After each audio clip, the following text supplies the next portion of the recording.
ये है कि एसबीआई का वेट तो ठीक है पीएसयू बैंक भी इसमें करीब 35 से 40% का है, पर काफी दूसरे bank PNB, bank of Baroda, Canara bank, bank of India जैसे स्टॉक्स जिनको हम जनरली इंडिविजुअली लेना अवॉइड करते हैं, उनको इस ईटीएफ के थ्रू आप प्ले कर सकते हैं, क्योंकि इन सबका वेट पुट टुगेदर करीब 50-60% का वेट इस ईटीएफ में आ जाता है। और हम देख रहे हैं कि काफी दिग्गज इन्वेस्टर्स अब बात कर रहे हैं कि भाई जब SBI 0.9 time price to book पे ट्रेड कर रहा है और काफी दूसरे जो पीएसयू बैंक है वो कहीं ना कहीं 0.4, 0.5 टाइम प्राइस टू बुक पे ट्रेड कर रहे हैं और एनपीए की जो खराब साइकिल है वो हो चुकी, तो कहीं ना कहीं एक री रेटिंग इन स्टॉक्स में देखने को नजर आएगी।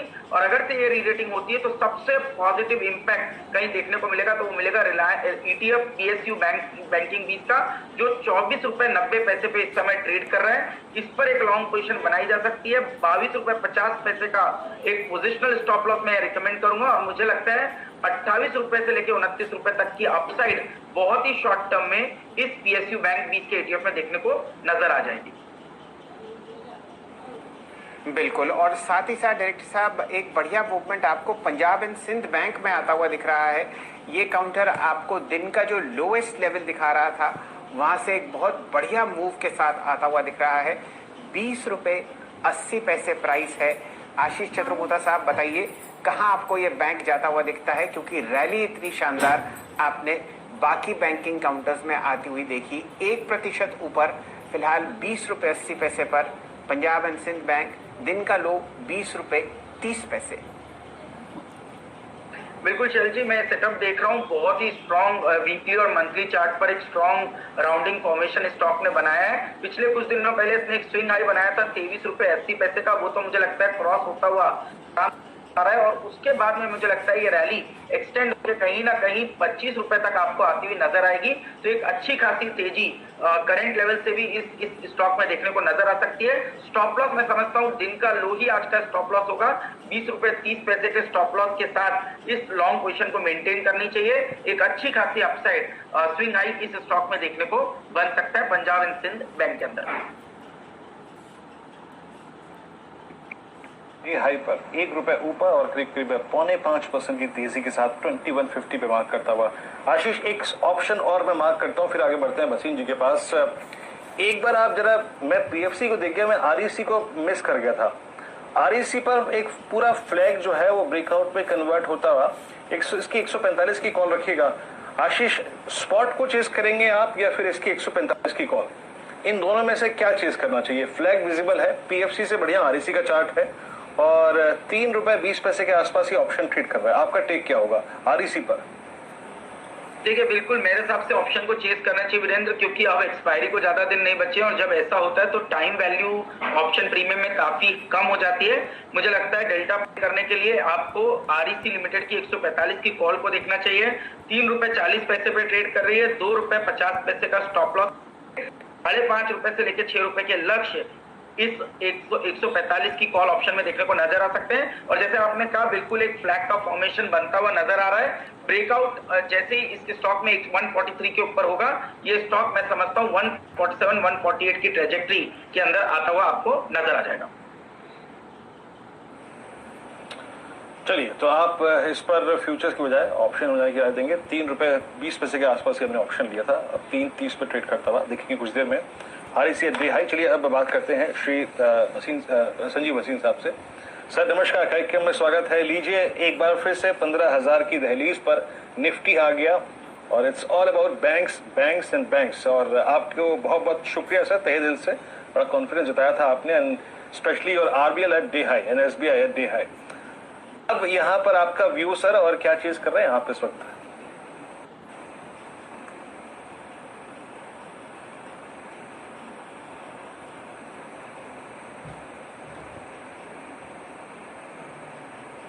वसीम साहब सुन पा रहे हैं आप मेरे को? आई थिंक अभी उनसे हमारा नहीं। और शैल जी, ये तेजी बिना एक स्टॉक के कैसे पूरी हो जाएगी? और वो है बीएचईएल, देख रहे हैं सर 71.5 पे ट्रेड करता हुआ। कुछ कहना चाहेंगे? मैंने तो डर के मारे माँ की नहीं किया। ये तो आपके घर की बात है और मैं सोच रहा था कि कब तक इंतजार करूं कि आपकी नजर पड़े और आप अपने घर की बात को बाहर स्क्रीन पर लेके आए। तो मैं आपके लिए प्रस्तुत कर देता हूं, चर्चा आप कीजिए। 71 रुपए 35 पैसे पर आपको BHEL ट्रेड करता हुआ दिख रहा है दिन के हाईएस्ट लेवल पर। Over to you Virendra ji. जी हाँ, 71-80 अपने हाई पर आता हुआ ट्रेड करता हुआ। वसीम साहब नमस्कार, कार्यक्रम में स्वागत है। और सर आपको आपके कन्विक्शन के लिए बधाई भी, और साथ ही साथ वाकई प्रेरणा मिलती है आपके कन्विक्शन से। अब सर आपका टेक क्या है? आपका पूरा का पूरा जो बैंक्स पे कॉन्फिडेंस था वो इस वक्त अच्छे प्रॉफिट्स में कन्वर्ट हो चुका है। अब आप यहाँ से क्या चीज करना चाहेंगे सर? गुड आफ्टरनून वरिंदर, आपको शैलेंद्र को भी। और देखिए, आपने कब देखी है 1400 पॉइंट की तेजी बैंक निफ्टी या 7% स्टेट बैंक? तो लास्ट वीक आपको बहुत कॉन्फिडेंस से, कन्विक्शन से कहा था स्टेट बैंक को आप रिजल्ट में मत गाड़िए, आपको समझ ही नहीं आएगा क्या भाव आ जाएगा। अभी भी मैं कहता हूँ ये शुरुआत है।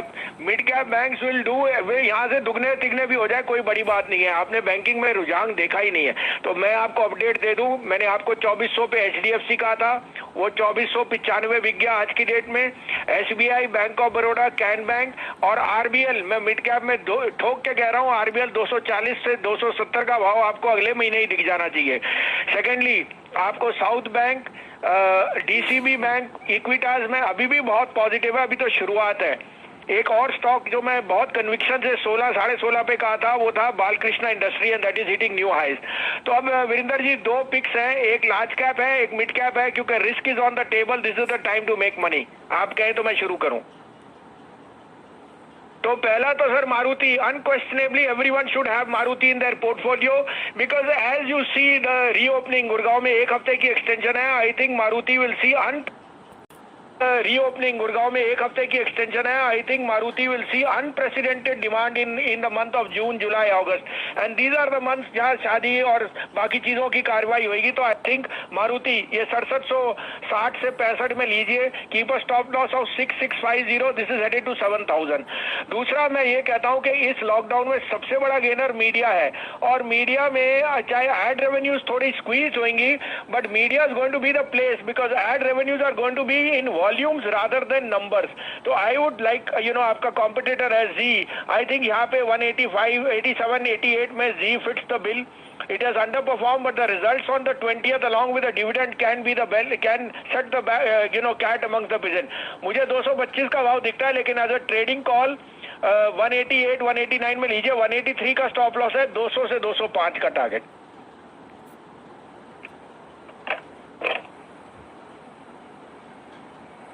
चलिए, फिलहाल आपके सामने ये 2 लॉन्ग कॉल्स आपके आते हुए दिख रहे हैं। मारुति एनालाइज कराते हैं। यहाँ पर आप बढ़िया मूव ऑलरेडी सुबह से आते हुए देख रहे हैं, और स्टॉक में लगभग 6739 का तो प्राइस है, लेकिन उच्चतम लेवल है लगभग 6837 रुपए। तो आप समझिए कि लगभग 100 पॉइंट ये नीचे आ चुका है। लेकिन कौन कौन सी चीजें आपको स्क्रीन पर चलती हुई दिख रही हैं वीरेंद्र जी? ये है REC 141.30, और आपके सामने फिलहाल सरकारी कंपनीज में आपको बढ़िया मूव आता हुआ दिख रहा है। IOC 102.25, और बढ़िया मोमेंटम आपके सामने स्क्रीन पर आता हुआ दिख रहा है श्रीराम ट्रांसपोर्ट फाइनेंस पर। जरा इसको एक बार एनालाइज करते हैं। जी हाँ, दिन का उच्चतम लेवल 1385 तो आपको चलता हुआ दिखेगा। अब इसका चार्ट चेक एक बार करवा लेते हैं अपने मित्र राजेश सतपुते साहब से।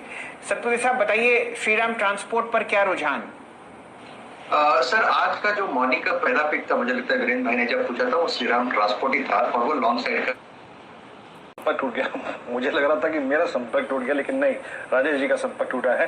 कोई बात नहीं। श्रीराम ट्रांसपोर्ट फाइनेंस, याद रखिएगा ये चार्ट क्या कहता है। शैल जी ने जब मेंशन किया, याद रखिएगा, इसने बहुत अच्छा कंसोलिडेशन किया था, और ये पूरी की पूरी कंसोलिडेशन जोन के ऊपर निकल गया है। 1392। रचना जी आपका टेक क्या है? 1392 एक्सट्रीम कॉन्फिडेंस। सबसे बड़ी बात यह है कि इस स्टॉक ने 100 डेमा और अपने 50 डेमा के बीच में बहुत एक अच्छा कंसोलिडेशन किया, और ये पूरा का पूरा जो इम्पैक्ट है ना स्क्रीन पे, ये कंसोलिडेशन का इम्पैक्ट है। अब आप यहाँ पे लॉजिकल टारगेट्स का देखती हैं हायर लेवल्स पे। जी, मेरा BTST कॉल इनफैक्ट मैंने इसी में अभी प्लान करके दिया था, और 1360 पे अगर इसका फ्यूचर्स में एसएल लगाएंगे, एसएल ट्रांसपोर्ट फाइनेंस का, तो हम इसमें 1404, 14110 एंड 1420 के BTST के हिसाब से लेवल्स देखने की उम्मीद कर सकते हैं। और अगर 1-2 दिन और होल्ड करने को राजी है तो 1440 एंड 1450 भी देखने की उम्मीद है इसमें।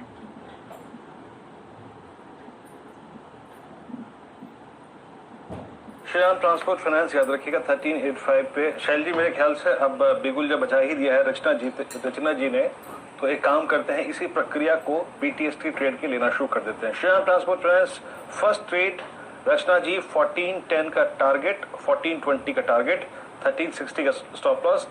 REC की वो